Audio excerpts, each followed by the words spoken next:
The iPhone Air is Apple's boldest design refresh in years.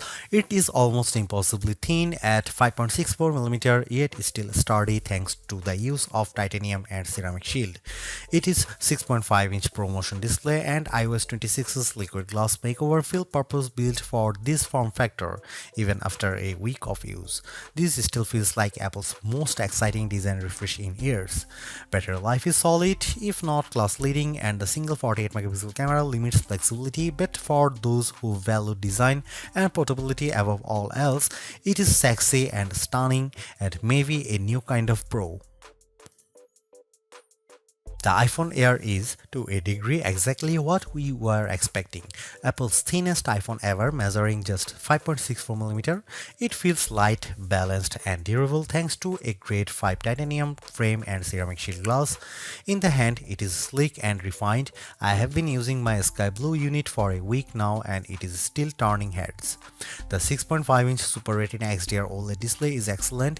It is an always-on display that supports ProMotion, HDR, and brightness up to 3000 nits. It is slightly bigger than the iPhone 17's screen, which gives apps, text, and videos more room to breathe, and it looks great whether I'm scrolling TikTok, watching HDR videos, or just browsing outside on a sunny day. iOS 26 feels tailor-made for the Air with its new liquid glass design that looks striking and complements the physical build.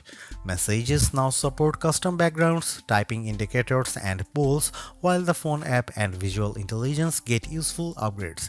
And while Siri's full AI overhaul isn't here yet, Apple Intelligence features are starting to appear. The biggest trade-off comes with the camera setup. There is just a single 48-megapixel camera lens on the rear of the phone. It produces sharp, natural-looking photos and impressive portraits, but you will miss the flexibility of a telephoto or ultra-wide if you are used to them. The selfie camera is excellent too. The Apple's center stage smarts for automatic, wide, and ultra-wide framing, and dual capture is genuinely fun. Performance from the A19 Pro is snappy and smooth, and it capably handled everything I threw at it, though the phone doesn't get warm during fast charging or heavy gaming. Battery life is decent but not class-leading enough for a workday, usually 6 to 8 hours of use, with my best stretch hitting around 10 hours away from the charger. Power users may want to invest in the $99 MagSafe Battery Pack, which matches the phone's slim profile and adds about 65% more life, but it is an added cost. The iPhone Air isn't the best iPhone for photography or endurance, but as a design statement, it's a gem. It feels like the most exciting iPhone Apple has released in years, and while it costs more than the iPhone 17 with fewer cameras and shorter battery life, it delivers value in other key areas. Apple unveiled the iPhone Air at its September 9, 2025 awe-dropping event alongside the iPhone 17, iPhone 17 Pro, iPhone 17 Pro Max, AirPods Pro 3, and 3 new Apple Watches. The Air, though, stands out with its entirely new design and is a whole new category of iPhone. It starts at $999 for 256 GB of storage, or you can bump that up to the 512 GB for $1,199 or 1 TB for $1,399. The iPhone Air is an eSIM only device worldwide and comes in 4 colors: sky blue, light gold, cloud white, and space black. I've been testing a 1 TB iPhone Air in sky blue. Apple will officially launch the iPhone Air on September 19, 2025, but it's up for pre-order now from the company's online store, authorized retailers, and carriers. If you are following the Apple rumor cycle, we were all expecting an ultra-thin iPhone to be released, one that would potentially go thinner than the iPhone 6 or 6 Plus, be more stunning than the iPhone X, and offer a truly refreshed look and feel for the iPhone.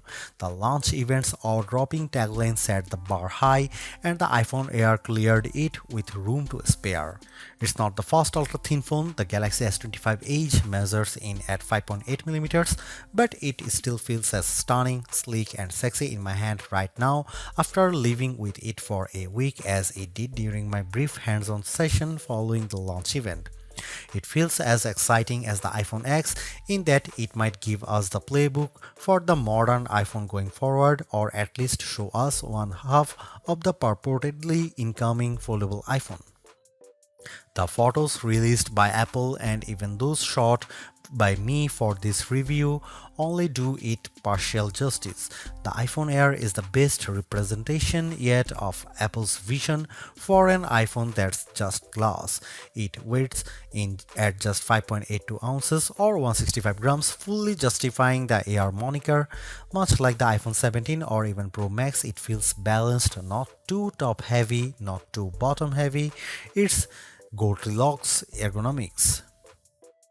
I don't know if I'd quite call it eye-dropping, but the thinness is the part that gets people excited.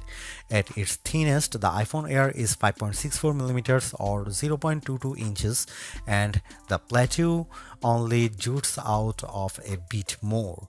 I was instantly wowed, and over the course of a week, I have really become accustomed to this look and feel for an iPhone.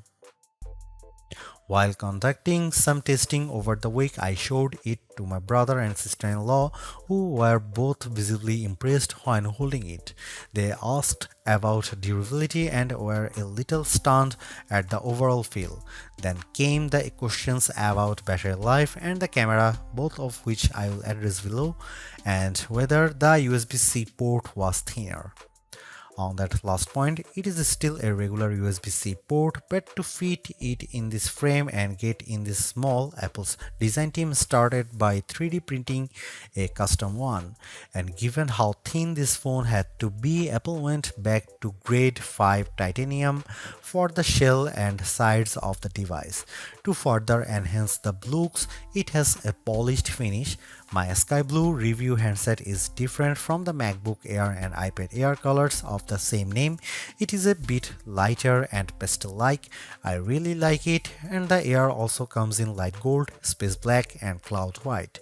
While the innermost layer of the iPhone Air sandwich is made of that strong titanium which can bend slightly under pressure but is designed to spring back, it's topped and bottomed with glass and glass ceramic, specifically Ceramic Shield 2 on the front and the Ceramic Shield on the back. The rear, like the iPhone 17, is mostly frosted matte glass, while the top bump gets the glossy finish. Apple says the Air is 3 times more scratch resistant on the front, so I've still been careful sliding this in and out of my front or rear jeans pockets, and the back is 4 times more crack resistant. It also has the same IP68 rating for resistance to dust and water as the iPhone 17, 17 Pro and 17 Pro Max. It survived a light drizzle shortly after I unboxed it in Apple Park. The weather's been wet in my home state of Jersey, and the Air has shown no issues on being used in rain or surviving a dunk test. Even given the extreme thinness here, you still get the usual buttons you would expect on an iPhone. Camera control has been redesigned to live on the right hand side, and it's slightly thinner but about the same length as on other iPhones. The power or sleep button sits slightly higher on this side, with the action button, volume up and volume down on the left. The main mono speaker lives at the top of some microphones, and there are 2 other microphones either side of the USB-C port on the bottom. This design does, as mentioned, only leave room for a single camera and likely a smaller battery inside, but Apple has also dropped the SIM card slot worldwide and opted for eSIM to save some space. The iPhone Air is stunning, attracts a lot of admiring glances, and feels like biggest refresh in iPhone design we have seen in a while. Yes, it's the same key parts, just compressed, but in use it feels like the perfect showcase for iOS 26. If you are after Apple's best design this year, I think it is clearly the iPhone Air. For $999 US, it would be a little mean for Apple not to include promotion or always-on functionality here, and the iPhone Air supports both. As a whole, the screen is basically in line with those on the iPhone 17, 17 Pro or 17 Pro Max.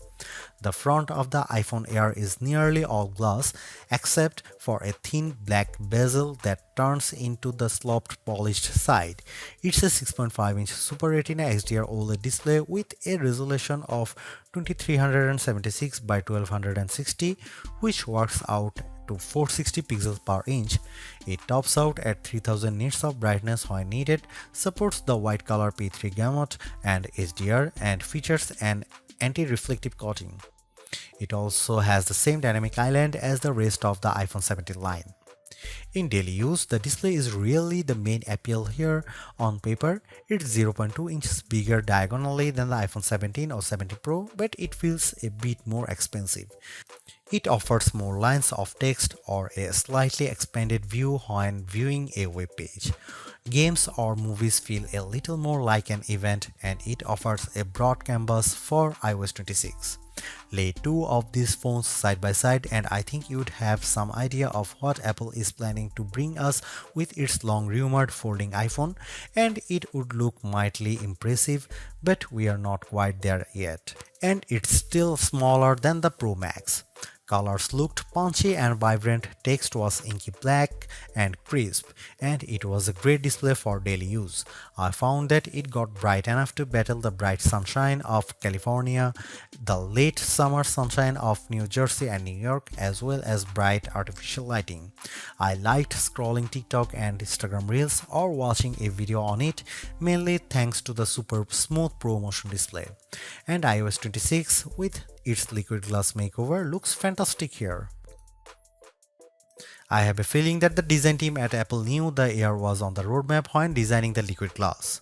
iOS 26 is running on the iPhone Air out of the box, and as on any iPhone, announces itself with a hello on the first boot. You will get a sense of the new translucent glass-like nature of the software pretty quickly.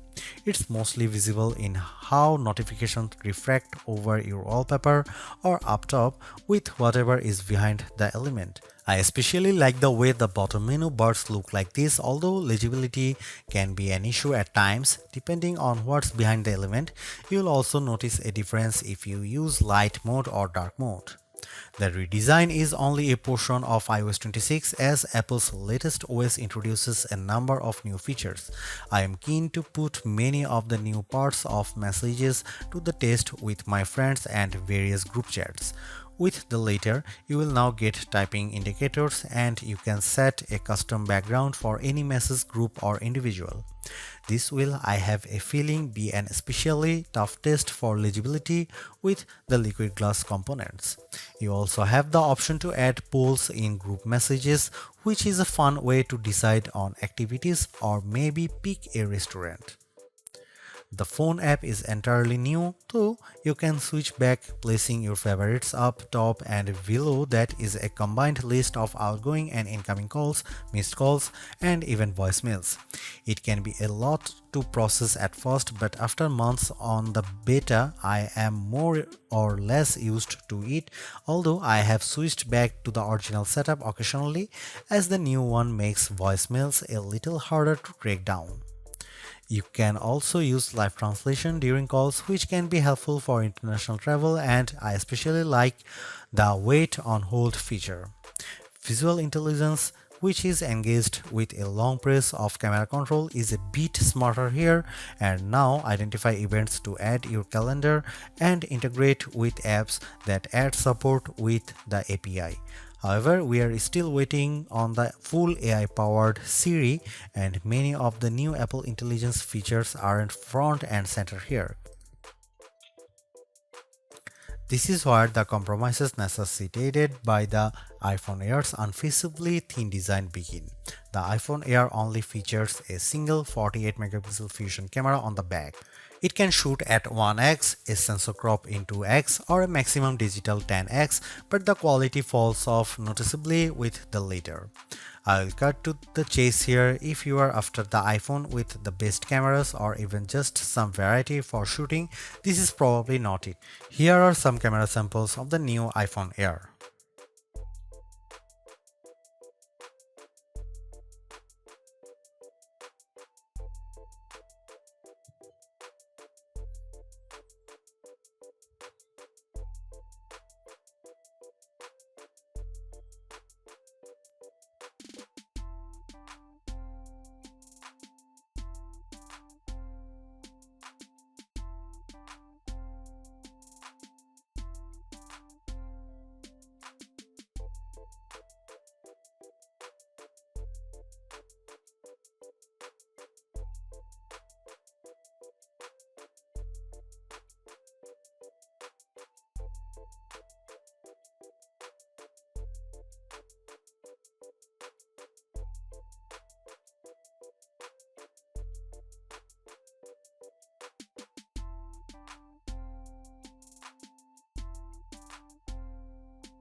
Powering the iPhone Air is Apple's A19 Pro chip, which is a step up from the iPhone 17's A19 and a slightly less powerful version of the A19 Pro in the iPhone 17 Pro and 17 Pro Max without the extra cooling technology.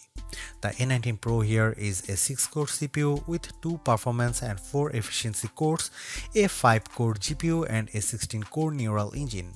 It's goodly faster than the A18 Pro or A18 found in the iPhone 16 Pro Max or 16, especially with various elements of iOS 26 including specializing a wallpaper and in everyday use.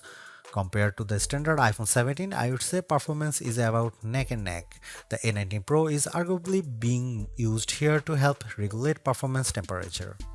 I did notice the iPhone Air heating up during the first few days while it was still indexing and charging, especially from 0% to about 50% before cooling as it slowed near 80%. It also warms up when multitasking with demanding apps at times. For example, if I am on a call and launch a game like Asphalt 9, the area around the camera housing on the rear can get noticeably warm, though it cools quickly as performance regulates. The heat doesn't spread below the Apple logo, and a case like Apple's bumper or clear option helps keep it from your fingertips. Keep in mind that basically all the components do live in the plateau, including the silicone, so it makes sense that the area does heat up. When it comes to non-gaming tasks, though, the iPhone Air handles everything well and delivers strong performance while keeping cool. That was the case with my daily workflow consisting of calls, audio and FaceTime as well as mail, Gmail, Slack, Safari, Chrome, Edits, CapCut, the camera and the other apps. Even with creating a Genmoji or using Image Playground or another facet of Apple Intelligence, the iPhone Air didn't get especially warm. In terms of quantitative testing, the iPhone Air scored slightly higher than the iPhone 17 on Geekbench 6.5 at 3723 on single core and 9665 on multi-core. That's in line with smartphones at this price range, though as we noted in our Galaxy S25 Edge review, that phone has a thermal solution for keeping things cool. We can only guess at the iPhone Air's battery size for now as Apple doesn't officially release those numbers.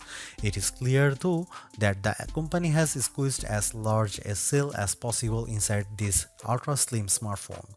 Instead of capacity, Apple provides viewing estimates up to 27 hours of downloaded video playback and 22 hours of streaming. With the $99 MagSafe battery attached, those numbers rise to 40 and 35 hours respectively, about a 65% boost. In my experience, the iPhone Air generally lasts through a workday 6 to 8 hours depending on use. That's behind the iPhone 17, 17 Pro and 17 Pro Max, but it still meets Apple's all-day standard. On the test, I took it off a charger at 7:30 am and it lasted until 5:50 pm or 10 hours and 20 minutes. At best, I recorded 6 hours and 35 minutes of active screen time. On average, I got around 4 hours and 45 minutes.